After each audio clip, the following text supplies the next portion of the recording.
The morning it all unraveled. Evelyn Hart barely made it past her first sip of coffee before sensing something was off. The office felt too still, too polished, as if the silence itself had been rehearsed. She'd spent 22 years building halcyon systems from the ground up. From a rented backroom above a downtown sandwich shop to a billion-dollar AI company on the cusp of going public. She wasn't the face on billboards. She wasn't the voice in media interviews. Evelyn was the architect, the one who wrote the first lines of code for Helix Core. The learning engine behind the company's global acclaim. Long nights, missed holidays, debugging disasters no one else could comprehend. But everything changed when Julian Cross took over as CEO. Slick, ambitious, 15 years younger. Underneath his polished charm was a blade. He called Evelyn a legacy asset in investor meetings. She called it what it was, a setup. Still, she played along, finishing the final optimization layer for the IPO. She knew he'd try to cut her loose. What he didn't know was that she was ready for it. Because Evelyn hadn't just built Helix Core. She built a backup plan. And this time, she wasn't going quietly. It happened on a Thursday. The kind of Thursday where the office air feels too crisp, where smiles don't quite reach the eyes, and where you suddenly find yourself triple-checking calendar invites like they're riddles. At 4:12 p.m., Evelyn Hart received one such invite. Subject: Strategic Transition Planning. Time: 5 p.m. Location: Conference Room 4C. No agenda. She stared at it, lips pressed thin. The word, transition, did all the heavy lifting. Still, she clicked, accept. At 4:58, Evelyn walked into 4C. Julian Cross was already seated. Navy suit immaculate, tie loosened just enough to appear approachable. Beside him sat Elena Greer from Our. Her laptop open, a pink folder sitting pristine between them like a loaded weapon. Julian leaned forward, fingers steepled. Evelyn, he began with an almost reverent tone. First, I want to thank you for everything you've done for Halcyon. But as we pivot into our public phase, we're adopting a more agile, future-facing model. We need to be leaner, sharper, younger. He didn't say, but the word hovered. Elena slid the folder toward her. 3 months severance, full COBRA coverage, and outplacement support, she recited softly, like she was offering condolences instead of closure. Evelyn didn't touch it. Interesting timing, she said, right after I submitted the final deployment layer for Helix Core. It's not personal, Julian said with a rehearsed shrug.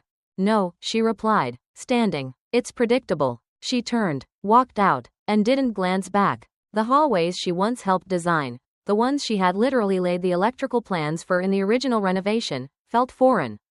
Colleagues looked away, some out of discomfort, some out of guilt. One whispered, they really did it. At the elevator, Evelyn paused. A poster hung on the wall behind the glass. The future belongs to the bold. Julian's new branding campaign. Perfect, she thought, because bold was exactly what she was about to be. Back in her apartment, Evelyn powered on her personal laptop and opened a folder labeled Phase Orion. Inside, legal filings, timestamps, private builds, the real Helix Core architecture. Halcyon thought they had the crown jewel. They didn't realize she'd never handed it over in full. The final optimization layer, the true adaptive logic engine, it had never been deployed on their servers. It had never even touched company bandwidth. She built it in silence. On weekends, at 2 a.m. over decaf tea and too much Miles Davis. All documented, all hers. The next morning, her system access started vanishing. One by one, shared folders dropped from her drive like falling bricks. No explanation, no official revocation, just erasure. Her email still worked, long enough for her to finish what they thought was a knowledge transfer. Julian insisted she train the incoming team. A group of tech grads armed with buzzwords and egos. They filed into the room like tourists at a museum, barely paying attention. One of them, Travis Langley, 26, overconfident, proud of his recent blog post on AI disruption, had the audacity to correct her. I think we're overusing LSTM architecture, he said, smirking. Transformer models are dominating the market now. Evelyn stared at him. You're not wrong about transformers. But if you knew what a gating mechanism was, you'd know why we're not using one here. He blinked. She didn't smile. Julian, of course, loved Travis, called him visionary, said he was basically running Helix Core now. Basically, Evelyn nearly laughed out loud. Because without her final deployment key, Helix Core was nothing more than an unlit fuse. It looked polished, sounded powerful, but it couldn't run. The core routing module, the piece that allowed the engine to self-calibrate in live enterprise systems, was encrypted, protected, and stored securely in Evelyn's private repository. Not on Halcyon servers, not on company time, not built with company hardware.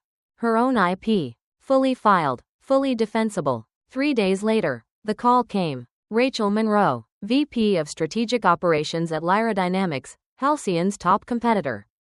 Evelyn, she said gently, I heard what happened. I also heard, you might still have something they don't. They met the next evening at a quiet bistro tucked into a corner of Midtown. Candlelight flickered between them as Evelyn opened her tablet and showed her work. No theatrics, just performance, live simulation, real-time learning, unbreakable encryption. Rachel leaned in. You built this yourself? Every line. By the time dessert arrived, Rachel was no longer interested. She was invested. Let me speak with legal, she said, but if this checks out, we want you leading our AI division. One condition, Evelyn said. Rachel smiled. Full attribution? Evelyn nodded once. Done. That night, Evelyn stood at her window, tablet still glowing in her bag, watching the skyline blink like a constellation of decisions. They thought they fired her, but they'd only lit the match. Tomorrow, the world would learn who really built Helix Core. Monday arrived with press releases and projections. Halcyon Systems was finally ready to unveil Helix Core to the world. Evelyn didn't show up for it. She didn't need to. She sat in her living room, sunlight spilling across hardwood floors, watching the live stream on her tablet. The broadcast was staged perfectly, camera panning across sleek conference rooms, product animations on 110-inch screens, and a podium flanked by executives in tailored suits. Julian Cross, as always, stood center stage like he owned oxygen. Today, he began, we enter a new era. Helix Core represents the boldest leap in enterprise AI infrastructure. Developed entirely in-house, it is scalable, secure, and transformative. Evelyn sipped her coffee. No mention of her, not a whisper. Led by our brilliant next-gen talent. Julian continued, gesturing to the side of the stage. Travis Langley spearheaded the final deployment phase with remarkable efficiency and vision. Travis walked on with an awkward half-wave. Evelyn didn't flinch. She didn't need credit in a brochure or applause from a crowd that didn't know what a logic gate was. She had something better. Leverage. At precisely 10 a.m., just as Julian was diving into Helix Core's new partnership tiers, Lyra Dynamics issued a public release. Lyra Dynamics secures exclusive rights to Helix Logic, a proprietary AI routing framework engineered by Evelyn Hart, former lead architect at Halcyon. The release included legal documentation, performance benchmarks, and a photo of Evelyn shaking hands with Rachel Monroe. Clean, professional, and unmistakably public. Within 5 minutes, Evelyn's phone erupted. Emails, messages, mentions. LinkedIn flooded with requests. Journalists, former colleagues, analysts, even a few of the same executives who once called her too embedded to promote. At 10:18 a.m., she received a simple text from someone inside Halcyon. Julian's face just went sheet white. She smiled. At 10:30 a.m., the internal developer channels at Halcyon went silent. Entire codebases paused forensics. Legal teams launched urgent audits. The product team realized something horrifying. The final sequence of Helix Core, the one that made it functional, was not present in the company's deployment. The real engine? Helix Logic, hers, had never been transferred. Only referenced, only explained, and without her signed-off core. Helix Core was, functionally, a ghost with a shiny shell. At 11:03 a.m., a second release hit the wire. Helix Logic, now powering Lyra's enterprise AI stack under exclusive license, is not affiliated with Halcyon Systems. All proprietary rights and deployment models remain under Evelyn Hart IP Holdings. Boom. By noon, Halcyon's stock had dipped 11%. Julian's name was trending, but not for reasons he liked. Former clients were calling. Investors were asking pointed questions. But Evelyn didn't speak. She didn't release a video or write a tweet storm. She didn't need to. At 12:45 p.m., she received an email from Julian. Subject: clarification. Evelyn, I believe there's been a misunderstanding. Can we set up a time to speak? Perhaps we can reach a resolution. She forwarded it directly to Lyra's legal team. At 1 p.m., TechCurrent published an expose. Who really built Helix Core? Evelyn Hart's legal filing reshapes Halcyon's IPO narrative. The article outlined her original code logs, filing dates, build environments, all timestamped and stored under personal ownership. At 1:45, a live clip of the Halcyon town hall was leaked. It showed Julian pacing behind the scenes, shouting into his phone, "Find me a lawyer who knows how to fix this." She wasn't supposed to walk away with it. By 2 p.m., Lyra Dynamics issued another update. Effective immediately, Lyra welcomes Evelyn Hart as Chief AI Strategist. All inquiries regarding Helix Logic licensing must go through her office. At 2:32 p.m., Evelyn received a message from Alina, the same HR representative who had handed her the pink folder. "Off the record, you deserved better. They knew what they were doing. I hope you burn the place down." Evelyn typed back, "I'm not burning it, I'm rebuilding it, somewhere better." Later that evening, Evelyn returned to her new office at Lyra. A warm, minimalist corner suite overlooking the skyline. Her name on the glass. She walked in, flicked on the lights, and saw something waiting on her desk. A pen. Heavy and black, engraved with just 2 words. "Own everything." Beneath it, a note from Rachel. "Not revenge, justice." Evelyn ran her fingers over the steel edge of the pen and looked out at the city, once a battlefield, now a canvas. Halcyon tried to erase her. Instead, they had immortalized her. And tomorrow, they'd realize that the only person who could finish Helix Core was now leading the company that owned its heart. It was somewhere around 3 a.m. when Evelyn Hart finally closed her laptop. The screen had been aglow for hours, flickering between contract drafts, system logs, and messages from people she hadn't heard from in years. But it wasn't the volume of the day that exhausted her. It was the clarity. Because for the first time in over 2 decades, Evelyn wasn't asking herself what now. She was asking, what's next? Just 72 hours ago, she'd been written out of her own legacy. Fired, forgotten, branded obsolete in a company press kit. Now, her name was on the front page of Tech Edge Weekly, listed not just as the inventor of Helix Logic, but as the strategic brain behind the collapse of Halcyon's most ambitious product launch. She hadn't spoken to the media. She hadn't issued a takedown tweet. The truth had done all the speaking. That was the difference now. She didn't need to shout. Because she was finally being heard. Tuesday morning arrived like a breath of clean air. For the first time in years, Evelyn didn't begin her day with dread or delay. She made coffee, not the hurried, half-burnt kind from her old office kitchen, but a fresh, dark roast she ground herself. She sipped slowly by the window of her new apartment overlooking the lake. She wasn't scrambling for relevance anymore. She was curating her next move. By 8:45 a.m., she was back in her new office at Lyra Dynamics. The space wasn't flashy, just polished wood floors, glass partitions, a sleek monitor setup, and a whiteboard covered in scribbled models from the night before. But it was hers. On her desk sat a new stack of emails. Some from investors, others from engineers, a few from tech journalists who now referred to her as the silent architect of Helix Core. But the one that stopped her was from Aisha Delmar, a former engineering lead at Halcyon. One of the few who had always treated Evelyn with dignity. They'd never been close, but there had always been mutual respect. Subject: they're spinning the story. "Evelyn, just so you know, Julian's trying to push a narrative. He's calling your patent a misfile, saying you were part of a larger contributor pool. HR is prepping statements to dilute your role. I thought you'd want to know." Evelyn didn't frown. She didn't rage. She just nodded once. Of course he is. They still thought this was about control. They still didn't understand that the narrative had already shifted. Not because she seized it, but because it could no longer be denied. Still, Evelyn didn't wait to react. She got ahead. At exactly 1 p.m., she issued a brief public statement through Lyra's legal counsel. As the sole registered inventor and patent holder of the Helix Logic adaptive engine, I remain committed to innovation, attribution, and responsible AI development.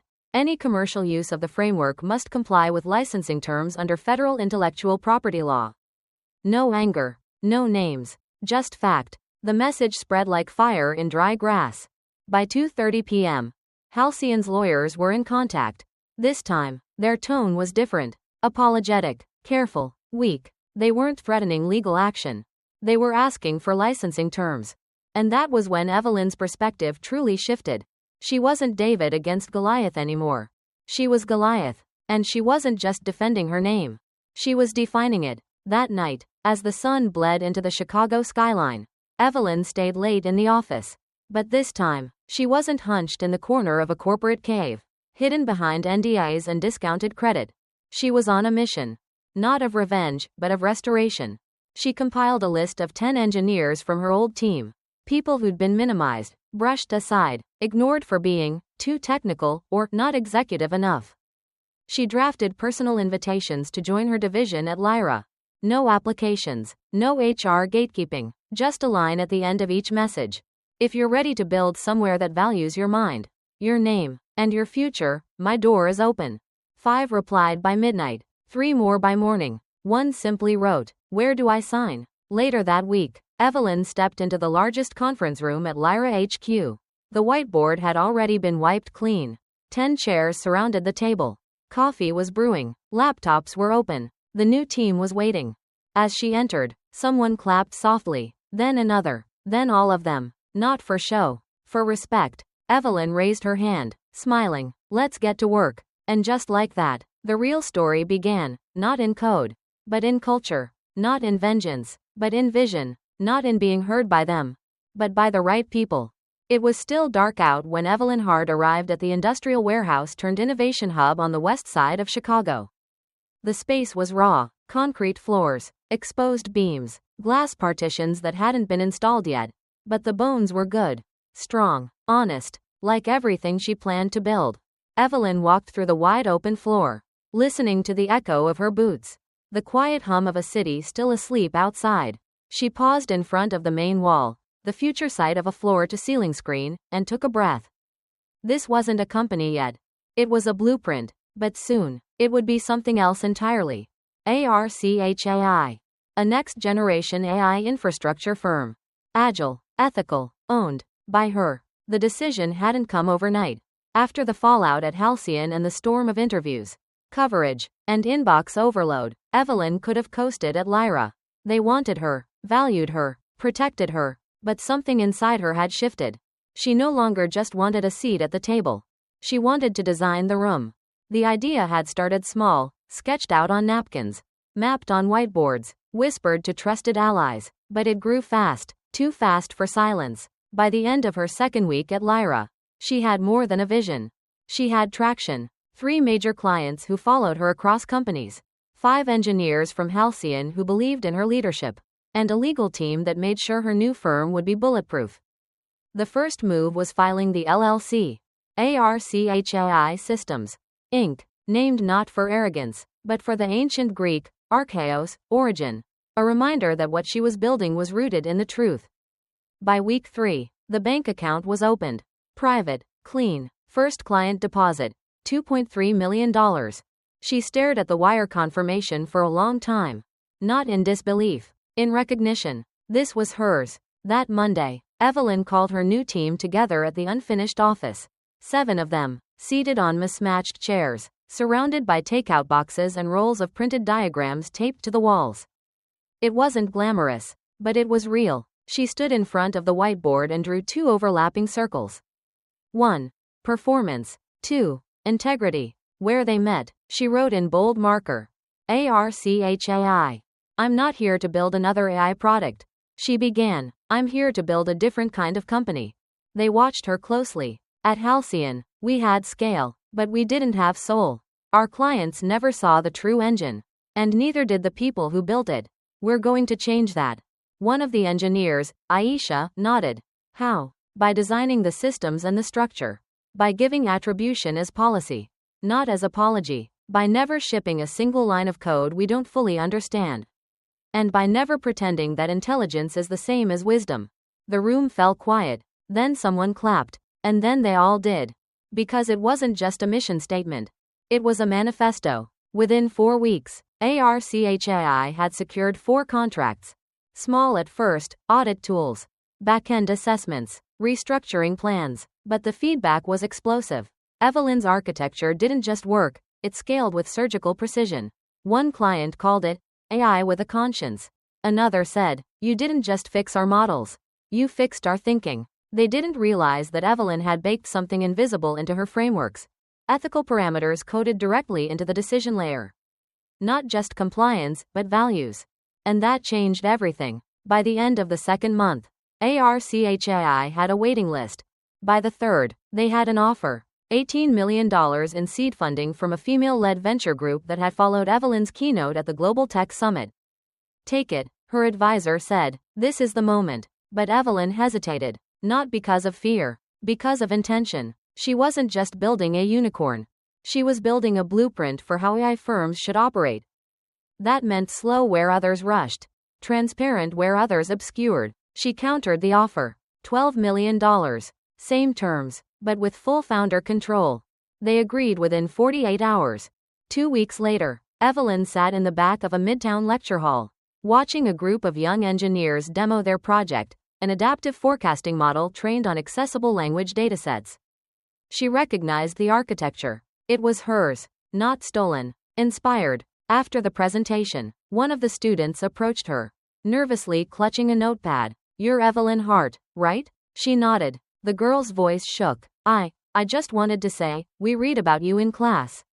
You made me believe someone like me could lead in this space. I didn't think I'd ever see it." Evelyn smiled. "You don't need to see it," she said. "You need to build it." The student laughed, overwhelmed, emotional. "I'm trying." "You already started," Evelyn said. "Just don't let anyone tell you the system was made for you. Assume it wasn't, then design a better one." That night, back at ARCHAI HQ, Evelyn unlocked a private dev channel. Inside, a new idea. Not just a product, a platform, Heartline, an adaptive learning framework that put context before prediction, empathy before speed, truth before scale. She stared at the name for a long time before writing the tagline below it. Built not to dominate, built to understand. She saved the file, took a breath, and smiled. This wasn't just her comeback. It was her beginning. Evelyn Hart used to measure her value by deliverables. Line counts, commit logs, release cycles, launches. She used to stay up at night wondering if she had done enough, fixed enough, built enough, proven enough. The kind of inner questioning that sneaks into the bones of quiet builders. The ones who never demand applause because they've been conditioned to believe competence should speak for itself. But not anymore. It had been 6 months since the day Halcyon let her go. 6 months since her name went from invisible footnote to legal headline. Since ARCHAI went from blueprint to business. And her team from idea to force. And Evelyn had changed. Not in loud ways. Not in press release ways. But in the ways that mattered. For the first time in her career, people didn't just look to her for answers. They looked to her for leadership. And Evelyn realized she was good at it. Not the kind of leadership that postures. Not the kind that talks over people or speaks in vague jargon meant to obscure insecurity. Her leadership was different. Precise, inclusive, strategic. In meetings, she didn't dominate. She listened, then clarified. She wasn't the loudest voice in the room. But she made sure the best ideas, regardless of who voiced them, were heard, credited, and carried forward. Every Friday, she walked the office floor herself. No assistant, no agenda, just a notebook in her hand and a simple question. What's not working? Her team quickly learned she meant it. When an intern flagged an API risk that a senior engineer had overlooked, Evelyn didn't downplay it. She promoted the intern's observation in a full staff email with the subject line. Wisdom isn't tied to title. That line stuck. It became a kind of cultural North Star inside ARCHAI. What surprised Evelyn most, though, wasn't how much she loved building systems. It was how much she loved building people. She watched Aisha, one of her first recruits, go from a brilliant but cautious back-end dev to a powerhouse who now led a team of 10. At first, Aisha apologized constantly, second-guessed her decisions, hedged her opinions in technical jargon. Now, she presented to clients without flinching. She drafted new protocols. She even challenged Evelyn once in a roadmap meeting, and was right. Evelyn had smiled the entire time. That was the point. To build a company that didn't rely on one person being the smartest in the room, but on everyone being free to grow. At month 7, Evelyn held her first executive offsite. It wasn't in a hotel ballroom. It was in a rented retreat center outside Boulder, surrounded by trees and quiet. No slides, just whiteboards, long walks, and deep conversations about what ARCHAI would become if they kept scaling responsibly, and what would happen if they didn't. She opened the session by writing one word on the board: legacy. Then she asked, "What are we building beyond the code?" Silence followed, not uncomfortable, just deep. Zoe, her new head of product, finally said, "A company where engineers don't have to apologize for being thorough." Someone else added, "Where ideas don't need to be stolen to be recognized." Another, "Where success doesn't come at the cost of your soul." Evelyn didn't respond right away. She just capped the marker and let the silence breathe. Then said, "Then that's what we protect, no matter how fast we grow." The next month, ARCHAI turned down a $40 million buyout offer from a legacy tech firm. Evelyn didn't hesitate. It wasn't about valuation. It was about vision. They hadn't built ARCHAI to be absorbed. They built it to lead. By now, the industry had fully taken notice. Journalists started calling Evelyn the silent architect who changed AI. She didn't love the nickname, too romantic, too simplified, but she understood its purpose. And she used the platform carefully. She didn't give soundbite interviews or lean into the cult of founder branding. Instead, she focused on infrastructure, policy, mentorship. She published a public operating guide for transparent attribution in tech teams. She hosted roundtables for women in machine learning. She even launched an internal initiative at ARCHAI called Shadow to Spotlight, a program that identified behind-the-scenes contributors in client teams and made sure they got visibility too. It wasn't performative. It was personal, because Evelyn knew what it meant to build something quietly and be denied credit for it. She never wanted anyone else under her leadership to feel that way. One evening, after a product launch went flawlessly, Evelyn walked into the team lounge where the staff was celebrating with cupcakes and confetti. Someone had taped a photo to the wall. It was a screenshot of her original patent filing. Beneath it, someone had written in bold Sharpie, "She built the engine, now she drives it." Evelyn laughed, then paused, and in that moment, she realized something she hadn't dared believe before. She wasn't just surviving, she was thriving, and more importantly, she wasn't alone anymore. It was exactly 1 year to the day since Evelyn Hart had been fired. The date was etched into her mind, not as a wound, but as a watermark. It had marked the end of one story, and the start of another. And now, as she stood backstage at the Global AI and Ethics Summit, her name was the one glowing on the digital banner above the main stage. Keynote speaker, Evelyn Hart, founder and chief architect, ARCHAI Systems. Topic: building what they said you couldn't. She took a breath, not to steady herself, to savor the moment, the soft hum of stage lights, the buzz of anticipation beyond the curtains, the knowledge that for once, finally, she wasn't being introduced as a background expert or a legacy contributor. She was being introduced as the reason the industry had changed course. The room was packed, rows and rows of investors, founders, students, engineers, reporters, all waiting. She walked out into the spotlight slowly, confident, calm, collected. The applause began even before she reached the podium. She didn't smile for the cameras. She smiled for herself. "When I was let go," she began, voice clear, unwavering, "I didn't walk away with a title or a pension or a public thank you." Pause. "I walked away with everything they didn't understand how to keep." The crowd went still. "I was told my work was legacy, that I was too embedded to evolve, that the future belonged to younger voices, louder voices, sharper suits." She scanned the crowd, faces locked in attention. And yet, here we are. Behind her, the screen flickered to life. An animation of ARCHAI's current AI deployments lit up the room. Global, scalable, transparent. This isn't a revenge story, Evelyn continued. It's a restoration story. Applause again, louder this time. Because the systems we build are only as ethical as the people building them. The future doesn't belong to the loudest. It belongs to the ones who refuse to be erased. She closed with a simple message. One she wished someone had said to her 20 years ago. You don't have to shout to matter. You just have to keep building, until they can't ignore you. Afterward, the crowd stood for a full minute.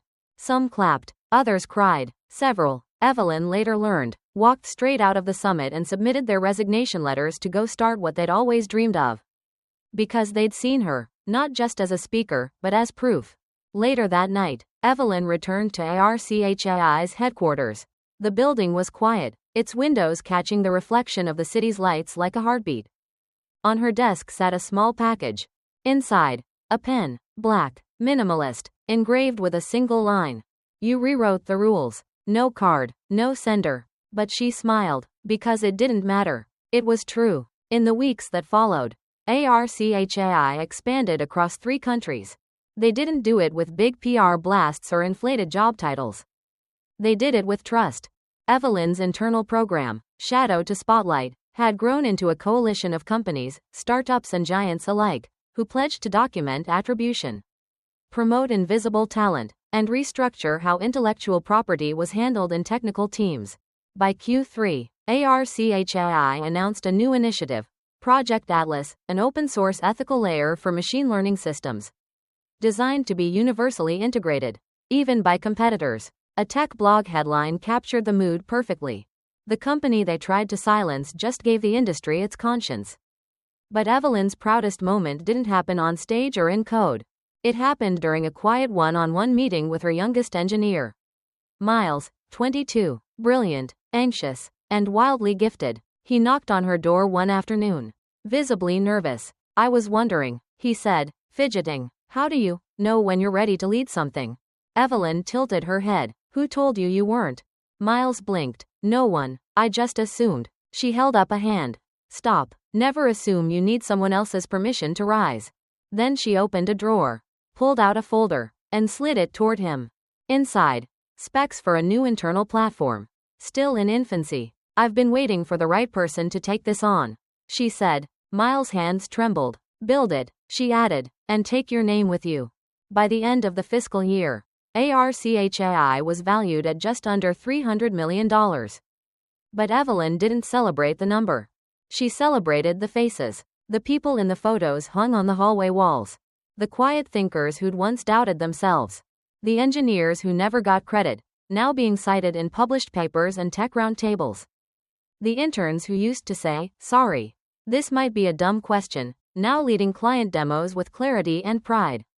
1 year. That's all it took to go from discarded to defining. Not by shouting, not by burning bridges, but by choosing herself. Again, and again, and again. Evelyn Hart's journey is a reminder that power doesn't always announce itself. Sometimes, it builds quietly, line by line, model by model, decision by decision, until one day, it becomes undeniable. She spent decades believing her work would speak for itself, only to learn that silence often gets repackaged as compliance. That's when she stopped asking for a seat, and started building the table. This isn't a story of revenge. It's a story of reclamation. Of knowing your worth so clearly that when someone tries to write you out, you don't argue, you outlast. You don't need permission to matter. You don't need applause to lead. What you need is the courage to believe that even when others overlook your contribution, your value hasn't disappeared, it's just been waiting for you to claim it. Document your impact. Save your drafts. Archive your ideas. Don't wait for someone else to validate your value, track it yourself. If your voice isn't heard in the room, create another room. If you're told you're not ready, translate that to, they're not ready for you. And when they finally realize your brilliance, don't come back begging for a title. Return as competition. You don't have to tear down the system to win. Just outgrow it, ethically, strategically, and with undeniable precision. Because the future doesn't belong to the bold. It belongs to the builders. Thank you for choosing to listen to this story among thousands of stories out there. Like and subscribe to continue listening to the latest stories.